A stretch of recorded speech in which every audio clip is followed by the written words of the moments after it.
Changer les mentalités dès le plus jeune âge, et cela tout au long du parcours éducatif, tels sont les grands objectifs inscrits dans cette convention signée par tous ces acteurs pour promouvoir l'égalité entre les filles et les garçons, les hommes et les femmes, dans le système éducatif et la formation à La Réunion. Nous nous sommes accordés sur l'idée qu'il fallait lutter contre les stéréotypes et changer en profondeur la place de la femme dans notre société. Et nous avons la conviction que c'est dès l'école, qu'il faut ancrer la culture de cette égalité dans les esprits. Parmi les signataires, le département s'engage à la mise en place d'une politique éducative en faveur de l'égalité au sein des collèges. Des actions seront également portées au sein de l'Académie des Dallons et par le Conseil départemental des jeunes. Les collégiens à partir de 10-11 ans, donc c'est important d'avoir des clés de compréhension du monde à travers tous les supports et tous les formats qu'on peut utiliser. Effectivement, la toile numérique et l'ensemble des outils de communication et des réseaux sociaux doivent être intégrés effectivement dans ces actions de sensibilisation. 5 axes d'intervention avec la mise en place de mesures concrètes sont préconisés au sein de cette convention. 31 actions ont été identifiées. La désignation dans chaque établissement des référents et des référentes égalité. Donc ça va essaimer quelque part la culture de l'égalité avec, c'est par exemple l'appui fait par le conseil départemental auprès des collèges et des projets collégiens sur une approche, un apport financier sur des actions autour de ces sujets. C'est par exemple la formation de toute l'équipe pédagogique du rectorat sur cet axe. Cette convention partenariale pour l'égalité entre les filles et les garçons, entre les femmes et les hommes, dont le système éducatif à La Réunion touchera un peu plus de 245 000 élèves et étudiants. Une évaluation sur l'avancée des actions et des axes d'intervention sera faite tous les ans afin d'identifier les situations les plus sensibles dans l'engagement vers la parité.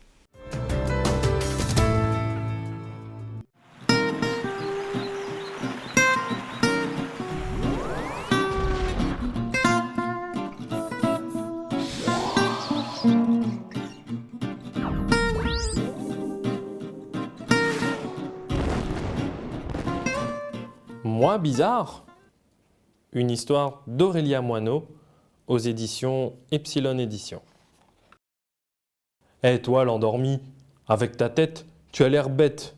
Et ton nez, quelle idée! Cette queue, c'est affreux, et ces couleurs, quelle horreur! Avec tout ce bazar, tu es vraiment bizarre. Moi, bizarre? Sors de chez toi et tu verras des animaux bien plus bizarres que moi.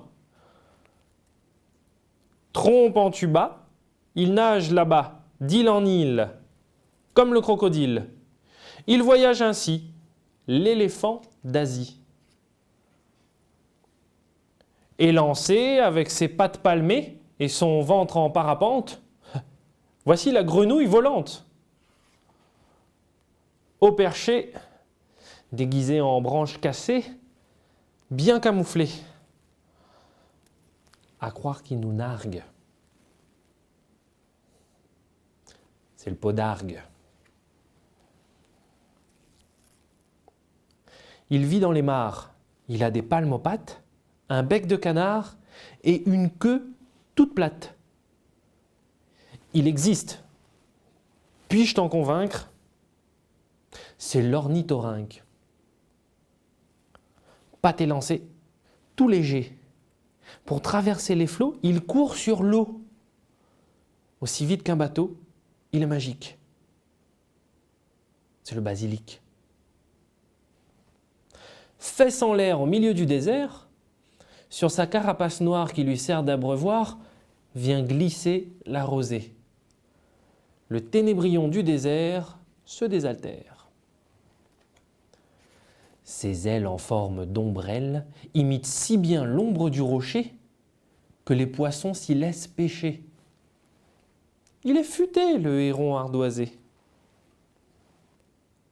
Caché sous la terre, accroché à l'envers, ce minuscule insecte sucré se laisse volontiers croquer.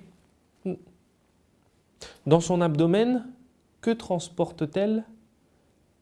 La fourmi à miel. Brindilles, feuilles ou bâtons, il les imite à la perfection. Pour le trouver, ouvre bien l'œil. Voici le phasme feuille. les doigts écartés, étalés de la tête aux pattes. Telle une écorce toute plate, il joue à cache-cache. L'uroplate, qu'il trouvera.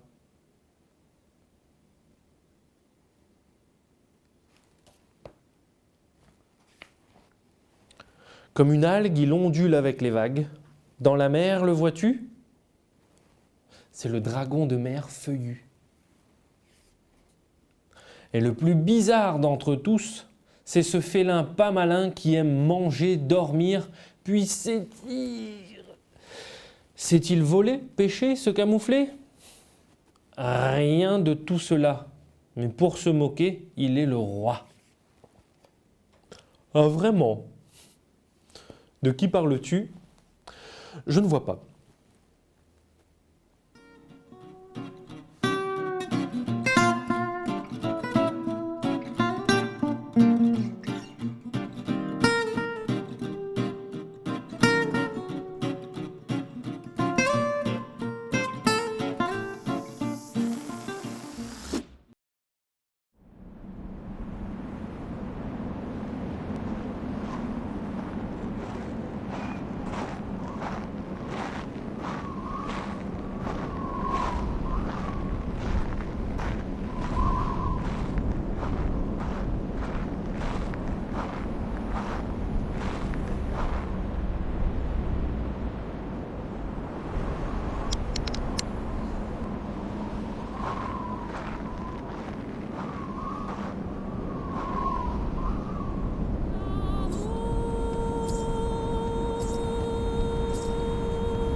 I feel just like a child.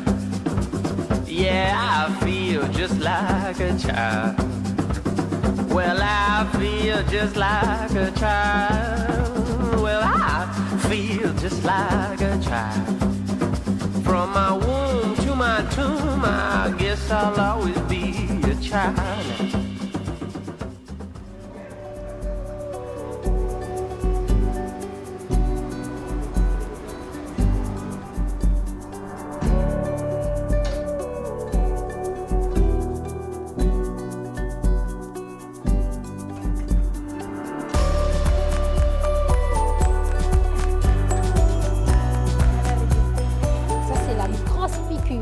Oh là là, pour le vaccin. Je suis Nicole Echardy, je suis éducatrice de jeunes enfants à la protection maternelle et infantile, la PMI, qui est un des services du conseil départemental. À la PMI, on s'occupe de l'enfant de sa conception jusqu'à 6 ans.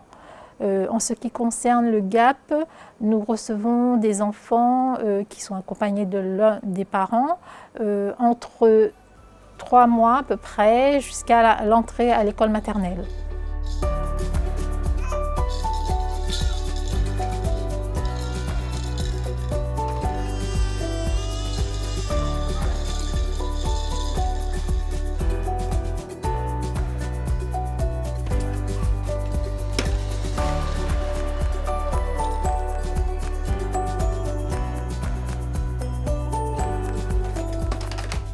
Alors, le GAP, groupe d'accueil parents-enfants, est une expérience enrichissante autant pour les parents que pour les enfants. Ça permet les échanges entre les parents et les professionnels, mais aussi entre les parents eux-mêmes. Nous sommes là pour accompagner les parents durant cette activité. Les enfants rencontrent d'autres enfants et aussi aux parents de créer une meilleure relation avec leur enfant et des liens beaucoup plus forts tout en jouant.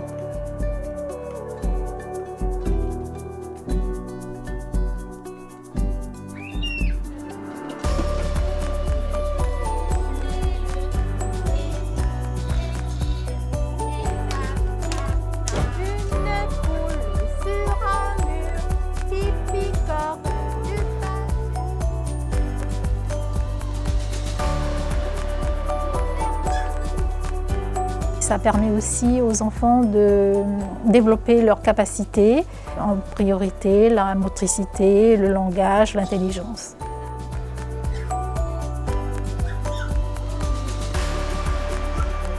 Les tout bébés restent sur le tapis pour jouer, ils évoluent selon leurs capacités. Ensuite, dans le groupe où les enfants marchent déjà, il y a des activités plus diversifiées. Comme aujourd'hui, nous avons fait de la peinture. C'est très joli. Ah, tu veux en mettre sur moi, hein. C'est mieux de mettre là sur ta feuille, ça sera plus joli.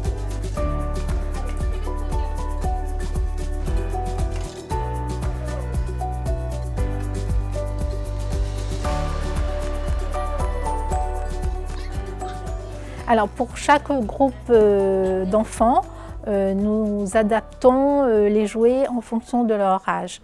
Donc les bébés, ils ont des petits hochets, ils ont des jouets à bascule, des jouets facilement manipulables, tandis que les plus grands, ils peuvent avoir des puzzles, des Lego, des petites voitures. Voilà, c'est en fonction de l'âge de l'enfant.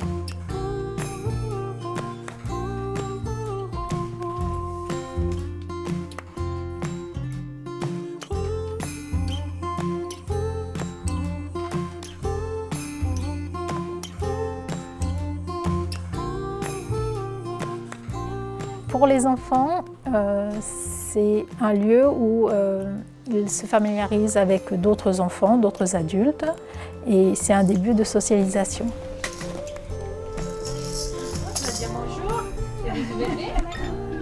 Les parents se sentent plus en confiance dans l'éducation de leur enfant puisqu'ils bénéficient de l'expérience des autres parents, mais aussi de l'aide des professionnels qui sont là pour les guider dans le rôle parental.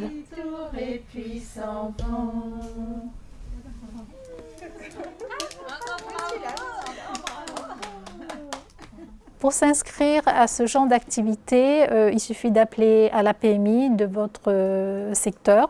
Les familles sont susceptibles d'être invitées à cette activité. Nous informons dès la naissance de l'enfant à la maternité par nos puéricultrices qui passent dans les maternités, les auxiliaires de puériculture qui vont à domicile et aussi en consultation de nourrissons.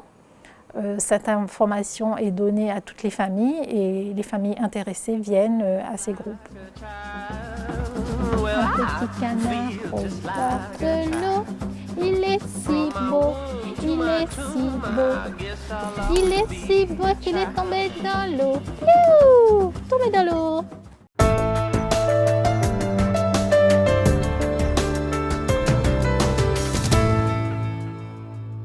C'est à l'atelier d'Elo Institut de beauté situé à Sainte-Clotilde que la Chambre des métiers a organisé une conférence de presse pour présenter un point d'étape sur le dispositif Pass Bien-être à laquelle a été convié le département.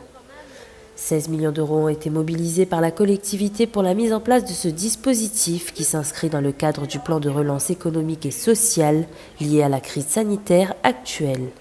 C'est un dispositif qui vient en soutien donc, de nos publics au département, les foyers bénéficiaires du RSA et les personnes de plus de 60 ans disposant d'une petite retraite. Mais ça vient aussi, par la même occasion, en soutien de l'activité économique, puisque ces potentiels clients vont pouvoir consommer des prestations chez les prestataires. Chaque foyer bénéficiaire reçoit une page de 10 coupons, le tout valant 150 € et chaque coupon valant 15 €. Alors ils peuvent l'utiliser chez un ou plusieurs prestataires. Ils ne sont pas rattachés à un seul prestataire, ils les choisissent à partir d'une plateforme numérique et ensuite vont consommer les soins. Ce dispositif permet ainsi au public fragile, isolé ou en souffrance de bénéficier de prestations de bien-être, de pratiquer des activités sportives, de loisirs ou culturelles. Je veux dire que c'est une très bonne chose. Ça permettrait plutôt de plus moderniser la femme, pour que la femme soit indépendante. Et à savoir qu'il y a des femmes qui ont des foyers, qui privilégient leur foyer avant tout, leur facture, tout ça à gérer, les enfants et tout. Donc elles ont tendance à se négliger un peu. Et avec ce pass, ça va les booster un petit peu plus pour pouvoir prendre soin d'elles. Mis en place il y a 3 mois et pour une durée de 12 mois, ce dispositif vient en soutien au métier de l'artisanat afin de compenser la perte importante de chiffre d'affaires de ces petites entreprises. Ça nous apporte en fait de nouvelles clientes, des clientes qui vont peut-être revenir pour certaines, voilà, et en même temps un peu de bouche à oreille aussi, voilà. Par exemple pour le mois de janvier, comparé à l'année dernière, en janvier généralement c'est un mois qui est assez calme, ben, ça nous a ramené le double en fait au niveau de la clientèle. Donc c'est comme si on avait fait un mois de décembre mais en janvier. Pour bénéficier de cette aide, rendez-vous sur passebien-être.département974.fr ou par téléphone au 02 62 67 13 47, mais également par courrier en téléchargeant le formulaire sur département974.fr/passebien-être.